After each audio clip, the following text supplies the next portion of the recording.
ನಮಸ್ತೆ ಕರ್ನಾಟಕ 1 ಟಿವಿಗೆ ಸ್ವಾಗತ.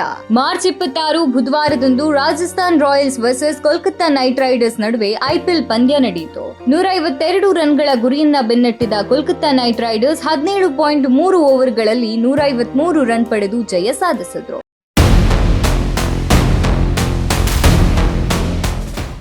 ಕೋಲ್ಕತ್ತಾ ನೈಟ್ ರೈಡರ್ಸ್ ಟಾಸ್ ಗೆದ್ದು ಮೊದಲು ಬೌಲಿಂಗ್ ಮಾಡಲು ಆಯ್ಕೆ ಮಾಡಿಕೊಂಡಿತು.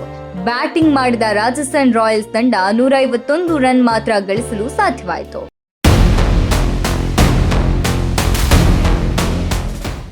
ರಾಜಸ್ಥಾನ್ ರಾಯಲ್ಸ್ ತಂಡದಲ್ಲಿ ಧ್ರುವ್ ಜುರೇಲ್ 33 ರನ್ ಪಡೆದು ಆರ್ಆರ್ ಪರ ಇನ್ನಿಂಗ್ಸ್ನಲ್ಲಿ ಅತಿ ಹೆಚ್ಚು ರನ್ ಗಳಿಸಿದ ಆಟಗಾರನಾಗಿದ್ದಾನೆ. ಪವರ್ ಪ್ಲೇನಲ್ಲಿ ಯಶಸ್ವಿ ಜೈಸ್ವಾಲ್ 29 ಮತ್ತು ರಿಯಾನ್ ಪರಾಗ್ 25 ರನ್ ಗಳಿಸಿ ಭರವಸೆಯ ಆರಂಭವನ್ನ ಆಟಕ್ಕೆ ನೀಡಿದ್ರು.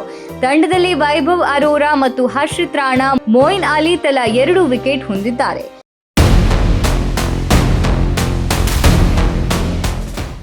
ಇನ್ನು ಕೆಕೆಆರ್ ತಂಡದ ಮುಖ್ಯ ಆಟಗಾರ ಕ್ವಿಂಟನ್ ಡಿಕಾಕ್ 61 ಎಸೆತಗಳಲ್ಲಿ 97 ರನ್ ಗಳಿಸಿ ಹಾಲಿ ಚಾಂಪಿಯನ್ ತಂಡವನ್ನ ಈ ಬಾರಿ ಐಪಿಎಲ್ನ ಮೊದಲ ಪಂದ್ಯದಲ್ಲಿ ಗೆಲುವು ಕಾಣಲು ಕಾರಣರಾದರು. ಇದರ ಜೊತೆ ತಂಡದ ಅಂಕ್ರಿಶ್ ರಘುವಂಶಿ 22 ಹಾಗೂ ಅಜಿಂಕ್ಯ ರಹಾನೆ 18 ರನ್ ಸ್ಕೋರ್ ಮಾಡಿದ್ದಾರೆ. ಕೆಕೆಆರ್ ತಂಡದ ಆಟಗಾರರು ಆರ್ಆರ್ ತಂಡದ ಜೊತೆ ಉತ್ತಮ ಪ್ರದರ್ಶನ ನೀಡಿ 2025ರ ಐಪಿಎಲ್ನಲ್ಲಿ ತಮ್ಮ ಮೊದಲ ಸ್ಕೋರ್ ಖಾತೆ ತೆರೆದಿದ್ದಾರೆ. ರಾಜಸ್ಥಾನ ರಾಯಲ್ಸ್ ವಿರುದ್ಧ ಕೋಲ್ಕತ್ತಾ ನೈಟ್ ರೈಡರ್ಸ್ 153 ರನ್ಗಳ ಜೊತೆ ಒಟ್ಟು 8 ವಿಕೆಟ್ಗಳ ಅದ್ಧೂರಿ ಜಯ ಸಾಧಿಸಿದ್ದಾರೆ.